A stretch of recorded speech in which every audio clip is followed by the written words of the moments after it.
Hello hi नमस्कार मु संदीप आपन को एमएस मेडिकल चैनल को स्वागत करुच्ची। आज आम टॉपिक हूँ ब्लड प्रेशर। खाली ब्लड प्रेशर में द ब्लड प्रेशर गोटे ब्रांड हो गला।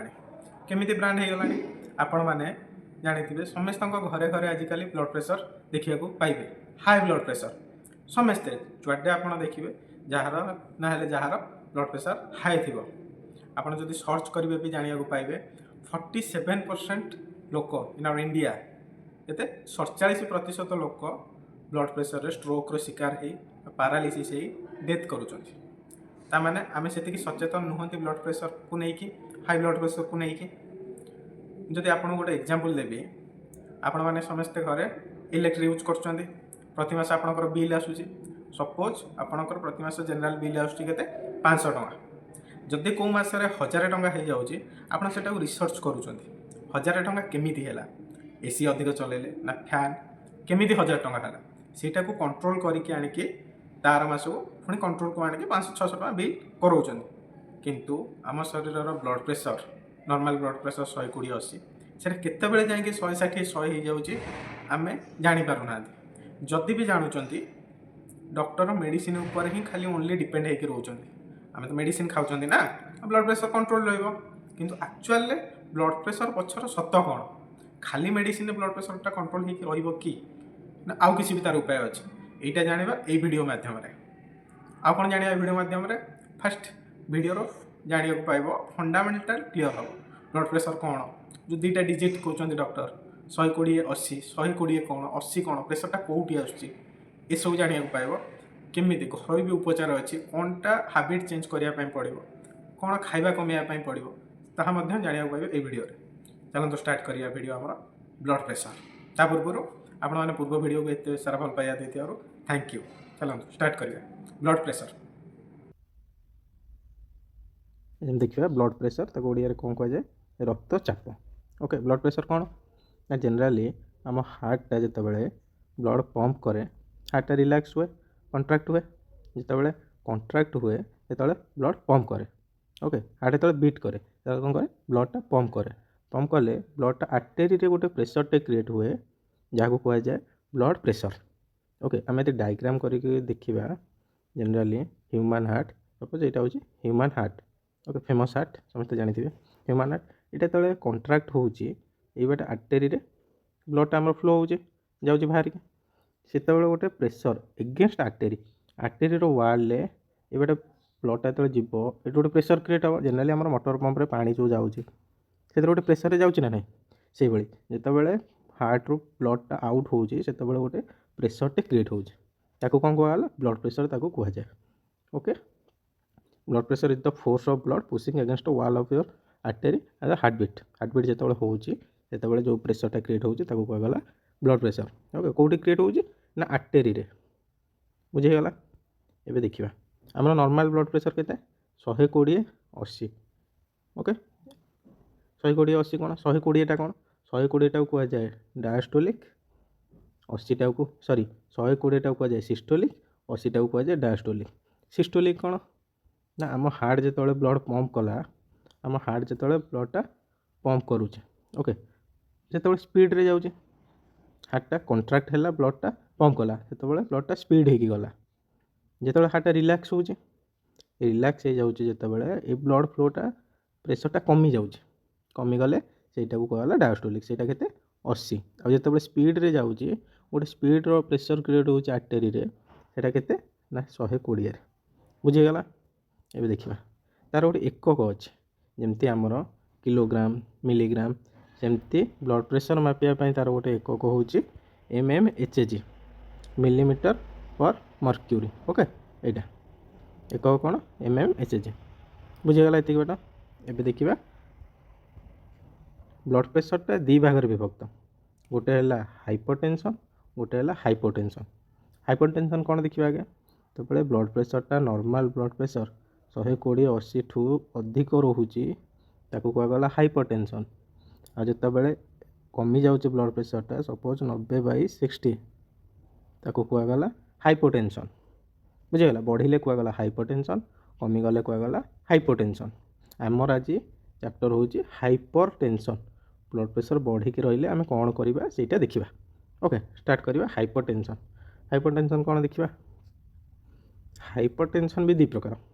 Okay, primary hypertension, secondary hypertension. Primary, secondary. Primary କ'ଣ? ଯଦି ବ୍ଲଡ଼ ପ୍ରେସରଟା ରିଜିଅନ୍ ଜଣା ଅଛି, ଓକେ, ଆମର କିଡ଼ନୀ ଫେଲିଓର ପାଇଁ ହେଉ କି କାର୍ଡ଼ିଆକ୍ ପ୍ରୋବ୍ଲେମ୍ ପାଇଁ ହେଉ ଏକ୍ସେଟ୍ରା, ରିଜିଅନ୍ ଜଣା ଅଛି ତାକୁ କୁହାଗଲା ସେକେଣ୍ଡାରୀ ହାଇପରଟେନସନ୍।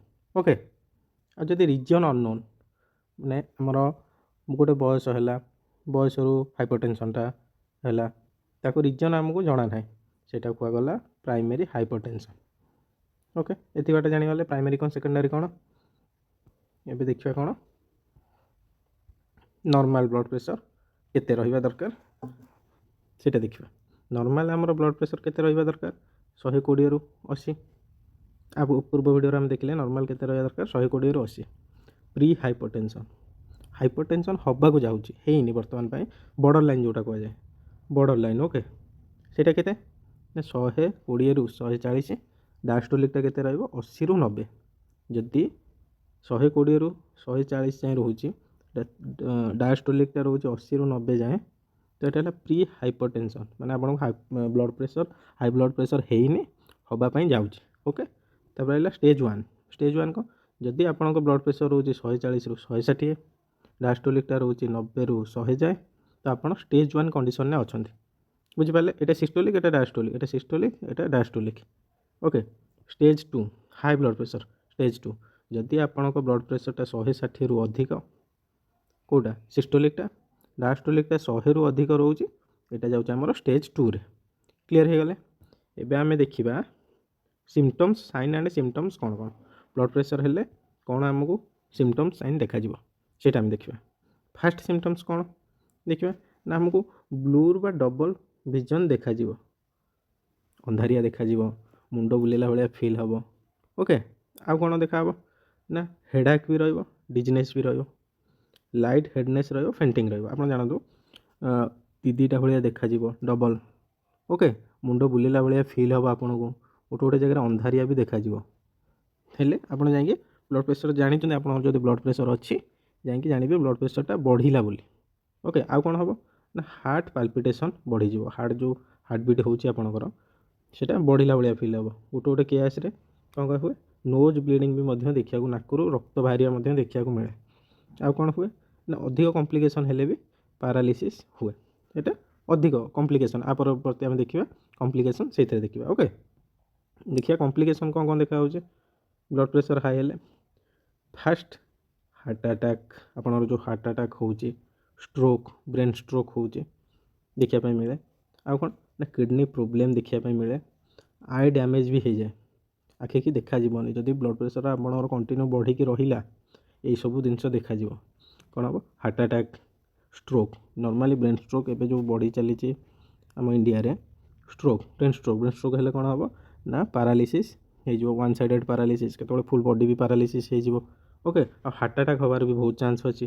ହାର୍ଟ ଫେଲିଓର ବି ମଧ୍ୟ ହେଇଯାଏ, କିଡ଼ନୀ ପ୍ରୋବ୍ଲେମ୍ ଦେଖାଯାଏ, ଆଖିକି କିଛି ଦେଖାଯିବନି, ଆଇ ଟୋଟାଲି ରେଟିନା ନଷ୍ଟ ହେଇଯିବ।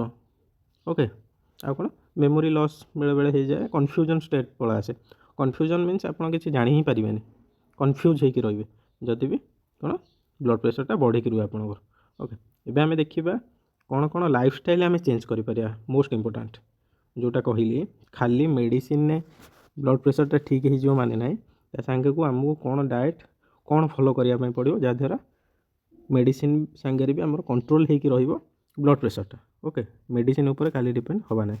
ଦେଖିବା କ'ଣ ଆର ମେନ୍ ପଏଣ୍ଟ ହେଉଛି ଡିକ୍ରିଜ୍ ସଲ୍ଟ ଇନ୍ ଡାଏଟ୍। ଆମେ ଯେଉଁ ଖାଇବାରେ ଲୁଣ ଖାଉଛନ୍ତି ସେଟାକୁ କମିବାକୁ ପଡ଼ିବ। ଏକ୍ସଟ୍ରା ଲୁଣ ଯେଉଁ ଆଡ଼୍ କରୁଛନ୍ତି, ଖାଇବାରେ ଯେତିକି ଲୁଣ ପଡ଼ିଛି ତାଥିରେ ଯେଉଁ ଏକ୍ସଟ୍ରା ଲୁଣ ବି ପକାଇ ଖାଉଛନ୍ତି ସେଟାକୁ କମିବା ପାଇଁ ପଡ଼ିବ। ପ୍ରଥମ ପଏଣ୍ଟ। ସେକେଣ୍ଡ ପଏଣ୍ଟ ହେଉଛି ଇଟ୍ ହେଲ୍ଦି ଫୁଡ଼୍। ଆମକୁ ମୁଖ୍ୟତଃ ହେଲ୍ଦି ଫୁଡ଼୍ ଖାଇବା ପାଇଁ ପଡ଼ିବ। ଜେନେରାଲି ଯେଉଁମାନେ ବାହାରେ ରହୁଛନ୍ତି ତାଙ୍କ ପାଇଁ ତ ଏଇଟା ଟିକେ କଷ୍ଟ ହେବ, ବଟ୍ ଟ୍ରାଏ କରିବାକୁ ପଡ଼ିବ ଆମକୁ ହେଲ୍ଦି ଖାଇବା ପାଇଁ। ଫ୍ରୁଟ୍ସ ଖାଇବେ, ଭେଜିଟେବୁଲ୍, ଗ୍ରେନ୍, ହୋଲ୍ ଗ୍ରେନ୍ ଖାଇବେ। ଲୋ ଫ୍ୟାଟ୍ ଡାଏଟ୍ରେ, ଯେଉଁଥିରେ ଅଧିକ ତେଲ ମସଲା ନଥିବ, ଲୋ ଫ୍ୟାଟ୍ ଡାଏଟ୍ ଓକେ ଖାଇବେ। ଆଉ କ'ଣ କରିପାରିବେ? Maintain healthy weight. ଗୋଟେ ୱେଟ୍ ଆପଣଙ୍କୁ मेंटेन करिया को पड़ो वेट कौन मेंटेन करिया को पड़ो ना आपन हाइट अनुसार आपन वेटटा ठीक अच्छी कि ना आप से भी आप गोटे से कौन कहुए body mass index BMI play store को जाकि डाउनलोड करेंगे ऐपटा डाउनलोड करके आप हाइट वेट पके हाइट वेट पकईदे एज भी पकईदे सी आपको देखईदेव कि आप एज अनुसार हाइट अनुसार आपको वेटा केते रहिबो ओके से अनुसार वेटा को जो मैंने हाई वेट अधिक वेट अच्छी मेंटेन करने पड़ो आ कौन करा पड़ो ना इनक्रीज फिजिकल एक्टिविटी आमर जो फिजिकल एक्सरसाइज रोचे ताकू एटलिस्ट गोटे दिन में 30 मिनिट आमको करने पड़ो ओके आउ कौन रोचे alcohol don't smoke limit alcohol and don't smoke तो मैंने कौन मद पीवा स्मोकिंग करवा छाड़ापी पड़ो लिमिट अल्कोहल टाको लिमिट रे रखिबा छाड़ीदेले तो बहुत बढ़िया बहुत भल ना लिमिट रे रखिए smoking most dangerous blood pressure पाई स्मोकिंगटा हूँ बहुत डेंजरियस ओके स्मोक तो टोटाली ही करार ही ना आ सागर अल्कोहल भी मद भी पीबार ना ओके आउ कौन अच्छे ना मैनेज स्ट्रेसटा को मैनेज करा पड़ो आप टाइम पाले जाकि योगा करूँ मेडिटेशन करूँ जमी आप माइंडटा कूल होकर रही जदि स्ट्रेसफुल काम किसी भी करूँ ऑफिशियल वर्क हो जहाँ भी हो करी सका 5 मिनिट रात 5 मिनिट मेडिटेशन करूँ मेडिटेशन कले आप माइंडटा रिलैक्स होकर रहिबो ओके आउ कौन करियो ना regular blood pressure monitor regularly blood pressure monitor करियो जदि आपनको ब्लड प्रेशर हाई होकर रोचे रूटीनली गोटे रूटीन करदेवे ता सांगे आप ब्लड प्रेशर चेक करेंगे ओके एबे देखिबा ट्रीटमेंट विषय चलतु एबे देखिबा hypertension treatment high blood pressure रहिले कौन मेडिकेशन कौन स्टेप निया जाए जदि नॉर्मल ब्लड प्रेशर अच्छी केते 120 रु कम 80 रु कम then follow up every year बा 6 मंथली आप जो भी जो चांस पाँच बीपी मॉनिटर करने ब्लड प्रेशर आप प्रति 6 मासरे थे ना वर्ष को थे रेगुलर चेकअप करेंगे जदि आपंकर 120 रु कम 80 रु कम अच्छे then borderline pre hypertension 120 रु 130 रोचे 80 रु 90 डायस्टोलिकटा सिस्टोलिक 120 रु 130 डायस्टोलिक 80 रु 90 रोचे कौन करेंगे ना लाइफस्टाइल चेंज करेंगे जमती मुझे कहली कौन करेंगे lifestyle change routinely BP monitor करेंगे लाइफस्टाइल चेंज स्मोकिंग करेंगे अल्कोहल करेंगे नेबेनि आउ कौन एक्सरसाइज करेंगे योगा करेंगे मेडिटेशन करेंगे यहाँ lifestyle change okay then stage 1 जदि ब्लड प्रेशर केते रोचे 130 रु 140 अप टू केते 150 जाए भी रहिले भी डायस्टोलिक केते 80 रु 90 80 रु 100 जाए रहिले भी कौन करेंगे फर्स्ट है जदि कोमॉर्बिडिटी एब्सेंट अच्छे कोमॉर्बिडिटी को जदि आपको डायबिटीज अच्छी कि किडनी फेल अच्छी कि हार्ट प्रोब्लेम अच्छी सेटा कहुए कोमॉर्बिडिटी जदि सेगुड़ा किसी भी ना एब्सेंट अच्छी आपड़ जनरली लाइफस्टाइल चेंज करी रेगुलर ब्लड प्रेशर मॉनिटर करेंगे केते जाए रहिले 130 रु 140 ओके जदि कोमॉर्बिडिटीज प्रेजेंट अच्छे डायबिटीज रे अच्छे आप कि किडनी प्रोब्लेम अच्छी हार्ट प्रोब्लेम अच्छी देन कौन करा start medication with lifestyle change medicine खाइबे ता सांगरो लाइफस्टाइल भी चेंज करेंगे तापर स्टेज 2 ओके स्टेज 2 कौटा ना 150 रु अधिक थी सिस्टोलिक 100 रु अधिक थी डायस्टोलिक हेल्ले compulsory medication start lifestyle change भी करेंगे ता सांगे मेडिसिन कंपलसरी ओके मेडिकेशन एवं स्टार्ट केमती करा जाए ସେଇଟା ଦେଖିବା ना नो कोमॉर्बिडिटी यदि कहार डायबिटीज कि हार्ट प्रोब्लेम किडनी डिजीज किसी भी ना तो कौन करा जाए फास्ट थायजाइड दि जाए मेडिकेशन थायजाइड हाइड्रोक्लोरोथायजाइड क्लोरोथालिडन एग्जांपल गुड़ा ओके ARB ब्लॉक कर ARB कौन एंजियोटेंसिन रिसेप्टर ब्लॉकर कौड़ा आसो एग्जांपल टेलमिसटन आसो ओलमिसटन एग्जांपल दि जाए कैल्शियम चैनल ब्लॉकर भी दि जाए आम्लोडिपिन ओके आ जार कोमॉर्बिडिटी अच्छी हार्ट फेल्योर अच्छी CAD कोरोनरी आर्टरी डिजीज अच्छी तांको मेडिकेशन दि जाए beta blocker ACE inhibitor choice of doctor choice रे डॉक्टर दियंती ओके बीटा ब्लॉकर कौन आमर रहा प्रोपानोल लोल वाले जी ड्रग रहा बीटा ब्लॉकर दि जाए ACE इनहिबिटर दि जाए ACE इनहिबिटर कौन angiotensin converting enzyme inhibitor captopril एसिनोप्रिल एसो मेडिकेशन दि जाए जो डायबिटीज मेलिटस रहा कौन दि जाए ना ACE इनहिबिटर और ARB एंजियोटेंसिन रिसेप्टर ब्लॉकर दि जाए यह ट्रीटमेंट विषय आशा करछि वीडियोटा आपको भल लगी किसी भी नॉलेज वीडियो पाइबे भिडियोटा जदि भल लगी लाइक करूँ शेयर करूँ सब्सक्राइब करूँ आउ नेक्स्ट टॉपिक आम कौ वीडियो ऊपर आणिक आसवा सी कमेंट करूँ।